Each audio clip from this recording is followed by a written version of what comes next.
امام ابن تیمیہ رحمہ اللہ فرماتے ہیں اور کوئی شخص جنت میں جانا چاہتا ہے تو اسے یہ چاہیے کہ وہ قرآن کریم کی تلاوت کرے. اور ویسے بھی قرآن کریم اور رمضان، شہر رمضان الذی انزل فیہ القرآن ھدی للناس وبینات من الہدی والفرقان، یہ رمضان جو ہے ویسے ہی قرآن کا مہینہ ہے. نبی مکرم علیہ الصلوۃ والسلام جبریل امین کے ساتھ قرآن کریم کا دور کیا کرتے تھے، دہرائی کیا کرتے تھے. 1 منٹ کے لیے یہاں رک کر تمام احباب اپنے آپ سے پوچھیں کہ ہم میں سے کتنے ہیں جنہوں نے آج تک قرآن کریم کے 22 پارے پڑھ لیے ہیں. بہت کم ہوں گے.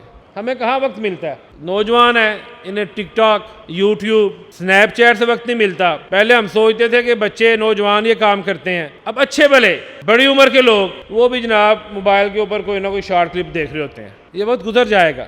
ابھی کل کی بات ہے، ہم ایک دوسرے سے کہہ رہے تھے رمضان آ رہا ہے، تیاری کر لیں، کوشش کر لیں، ہم نے یہ کرنا ہے، ہم نے وہ کرنا ہے. اور آج 22 روزے گزر گئے ہیں اور آگے جو باقی ہیں، جو پلک ہے آپ کی، یہ چھپکنے کی دیر ہے اور یہ بھی ہم سے چلے جائیں گے. اور بد نصیب ہے وہ شخص کہ جسے رمضان ملا اور وہ اللہ تعالیٰ سے اپنے گناہوں کی معافی نہ کروا سکا. اس لیے ابھی وقت ہے. جو معتکفین ہیں، جو مسجد میں اعتکاف پہ بیٹھے ہیں، خوش نصیب لوگ ہیں، انہیں کوشش کرنی چاہیے کہ جو گزشتہ دنوں میں کمی کوتاہی رہ گئی ہے اب اس کو دور کر لیں. اور جو ہمارے عزیز اعتکاف پہ نہیں بیٹھے، ہمارے دوست بھائی بزرگ، انہیں بھی کوشش کرنی چاہیے کہ جو کمی رہ گئی ہے اسے دور کر کے قرآن کریم کے ساتھ جڑ جائیں.